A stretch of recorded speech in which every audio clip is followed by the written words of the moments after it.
Welcome into the Michigan Football Report. I am your host, James Yoder, folks, and I am in a rental car, as you can see, outside of Michigan Stadium, a little bit after the game. Some of us have to travel for these games a long way, so thank you for joining me. Want to make sure I got this video into your hands before you moved on to NFL football on Sunday. So I have got my 5 takeaways and instant reaction to the Michigan win 10-3 over Iowa on Saturday. But I want to ask you guys first, take a look at the screen. Here is the question. You see the scoreboard there? You see Michigan wins at 10-3. One word reaction. Give me your one word reaction to Michigan's 10-3 win over Iowa. As you see, not in the studio, so relax. And again, in a car. Hardest working man in Michigan football for a reason, and that is because of you guys being such a great audience. So I want to know one word reaction to this win over Iowa. Guys, I'm just going like, good. I mean, I don't really know what to say with this game. I mean, it was one of the most boring games I've ever been to in person in my life of a football game. Nothing happened after midway through the first quarter. Saw a tweet out there by my man, Richard, who said, Michigan didn't score a touchdown after the 9-minute mark of the first quarter, and they won. That's how boring this game was, folks, for the last 51 minutes of the game. But let's take a look at my 5 takeaways here shortly. Before we do, I'm about to go 5-0. I am about to go 5-0 on gambling on football today. I did it with BetDSI. That means I am paying for this travel, paying for those tickets to the game, and I do it with BetDSI, chatsports.com/bet. Promo code GOBLUE, get you 120% deposit bonus. If you want to bet on college football, game's going on tonight. You might want to put some money on Michigan State. I don't know. When this video might be published, I might look like an idiot saying that, but I have a feeling they're going to cover that 20-point spread against the Buckeyes. Tomorrow, there's all kinds of NFL games on. Lions aren't playing, but you can bet on all of the NFL games on Sunday's action with BetDSI, chatsports.com/bet. Promo code GOBLUE for 120% deposit bonus. I've got my screen here. I'm filming here. So if I look this way, folks, because I'm taking a look at some of my notes, 5 biggest takeaways, Yoder's takeaways from this game. First takeaway, what a day by the defense.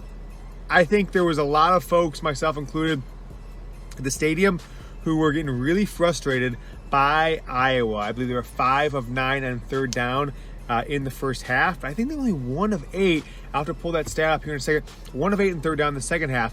There were a lot of crossing routes early. The second quarter was bad for sure, where Iowa's offense seemed like they were getting stopped, and then they get something on third down where you're just like, who are you covering here? Where's the defense at? How do you keep letting guys get open across the middle? But all in, great day by the defense. One rushing yard for Iowa. 1 rushing yard for the Iowa Hawkeyes, a team that some of the scribes and the pundits and the experts out there said was kind of like a Wisconsin light, but this was not a Wisconsin Badger team.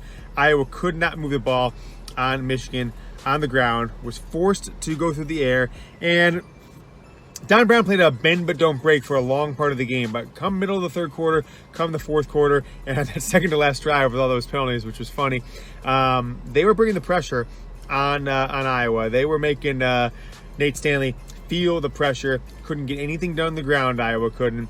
And even though Stanley threw for 250 some odd yards, I was really excited about what the defense came. You got 3 interceptions, 4 takeaways total, that fumble, and then 3 interceptions, 8 sacks for the Wolverines. Kwity Paye, Jordan Glasgow. Let's take a look here at Kwity Paye's stats. Great game for Kwity. I'm going to pull those up just so I can kind of talk through these with you guys as we're here on this game. So I'm looking at my screen here. Kwity Paye, 4 tackles, 2 sacks, and a tackle for loss for 1 yard, kind of assisted tackle for loss. That is a big game for Kwity Paye. The defensive line, I thought, played phenomenal today. You'll see that tomorrow morning on my Michigan football grades. They were stopping everything, and as the game went on, got more and more pressure on Nate Stanley. So Kwity Paye, big-time outlier, big-time standout for Michigan today. How about Jordan Glasgow? He looked bad at times last week for Rutgers. He got juked a few times, but A lot of people in the stands today calling for him to be out of the game, calling for other players to be in instead of instead of Jordan Glasgow. But I thought Jordan Glasgow played a really nice game today. And of course, the stats prove it. I'll pull up Jordan Glasgow's stats here. And what can you say about this kid? 9 tackles, 2 tackles for losses, 2 sacks, 2 tackles for losses, kind of same thing. 16 yards on those sacks. What a game he played, and it came at all the right times. So I thought Jordan Glasgow played really well. It's going to be interesting to see what happens when Josh Ross comes back. So they move Glasgow, after kind of a rough 2 games. Wisconsin, Rutgers, he didn't look that good. Will they move Glasgow to the bench and keep Cam McGrone, who looked amazing? Or will Josh Ross, come in and will him and Glasgow be the starters still? And will you see Cam McGrone take a backup role that he had the entire year? So interesting to see what happens with that whenever Josh Ross does come back. Not sure what we're going to do. But the secondary played pretty well too. A couple stats, a couple guys to pull out here as you see here on your screen. Josh Metellus, 6 tackles and 1 interception. A really nice play in that interception.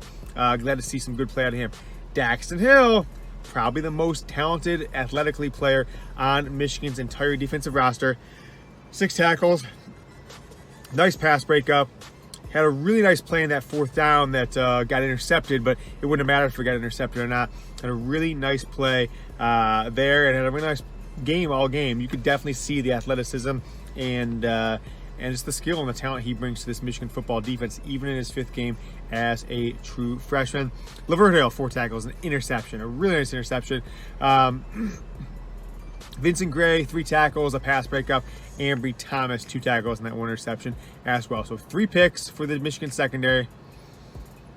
1 forced fumble very early on, the first drive for the Iowa Hawkeyes. Guys, the game, the no turnover chain, they were waiting for me at every single exit. You see, I got here and I'll put it on the rest of the show here. They were waiting for me at every exit. I was told that Michigan officials were waiting for me at every exit. They stopped me once. They turned me away. They actually told me to go check in at Chrysler. I said, no, I'm not going to do that. So we had to put a fake beard and mustache on. My dad and I got right past them, got into the game. I was getting turnover chain shots left and right, thanks to the Yoder team, hashtag TYT. Took a lot of photos, hung out with a lot of you guys today.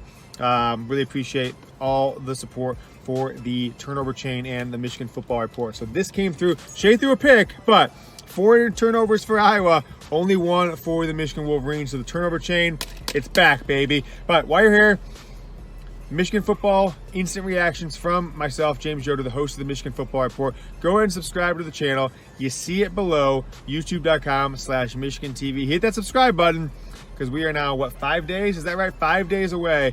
October 10th. On October 11th, we go private. Unless we hit 5,000 subscribers, which are pretty close. So just hit subscribe. You've got to take out some insurance on yourself so you can always watch this show. Next takeaway, the offense is still offensive.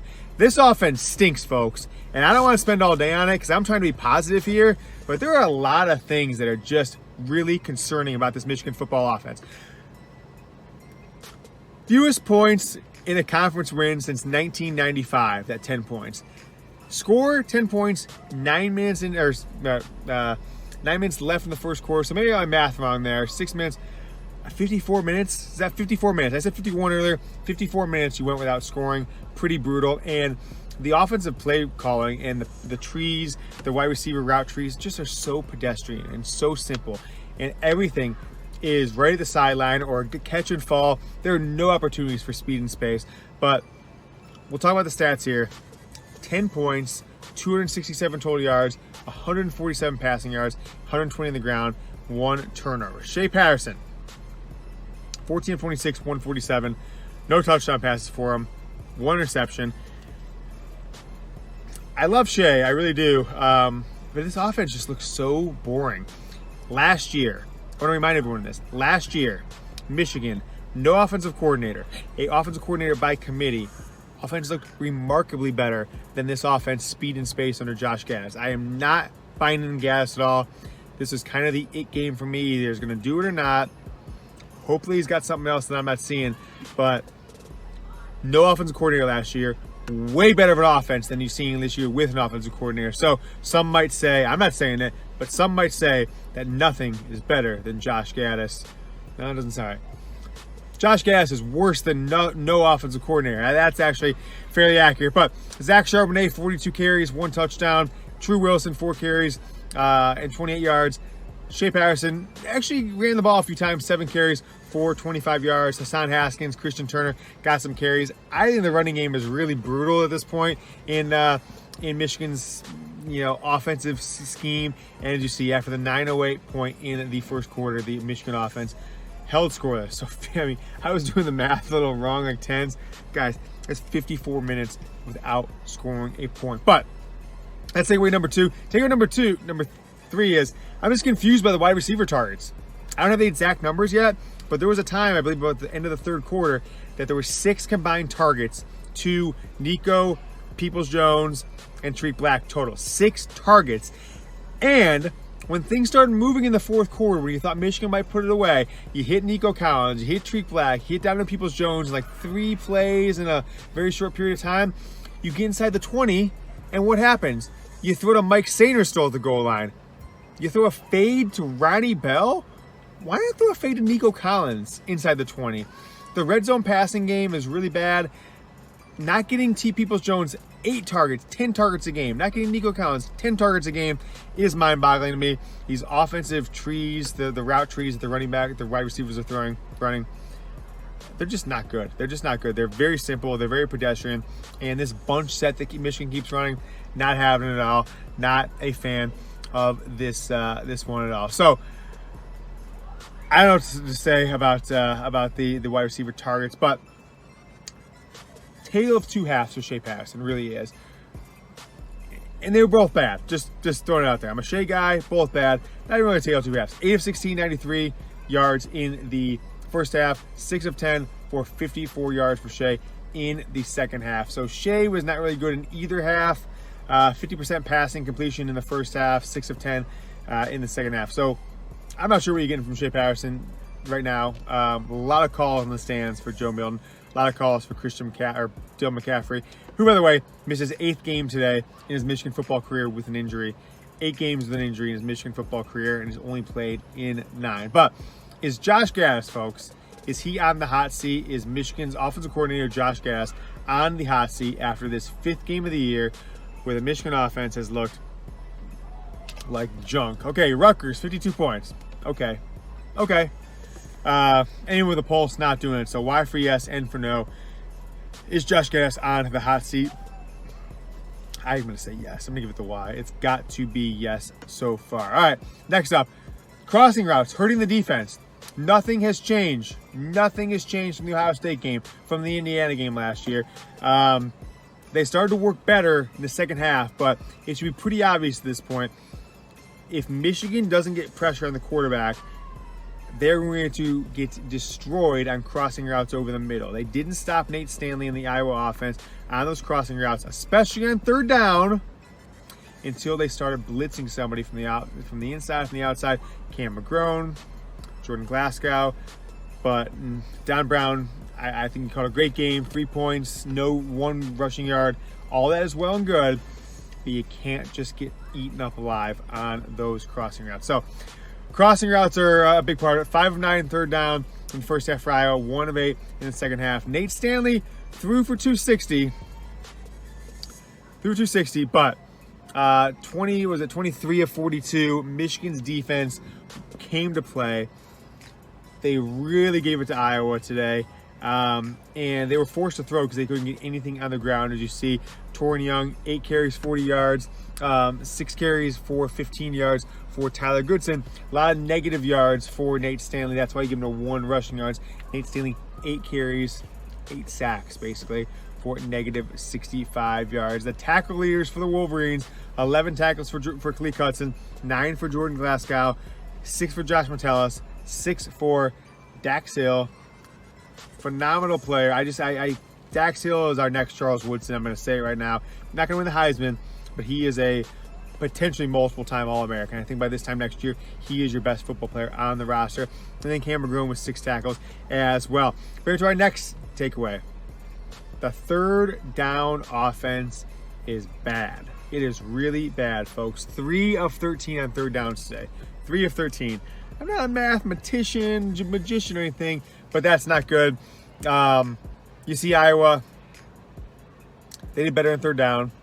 You see the yards today. It was a defensive game, folks. It was a slobber knocker of a game, but both these teams were overrated. Those were not 2 top 20 teams, in my opinion.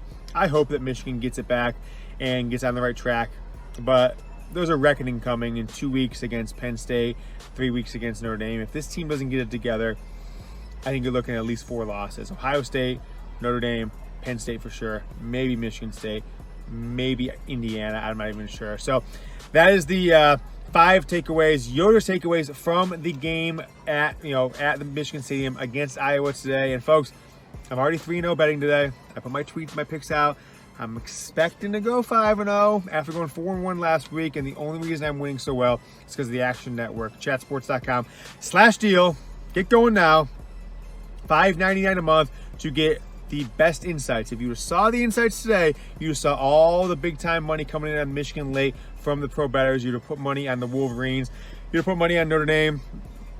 You would have put money on Central Michigan against Eastern Michigan like I did today. You just say, wow, these pro bettors are coming in heavy. They're all in consensus. That is the way to go. Chatsports.com/deal. 40% off, down to $5.99 a month with the Action Network, our partner. Get going today. Chatsports.com/deal.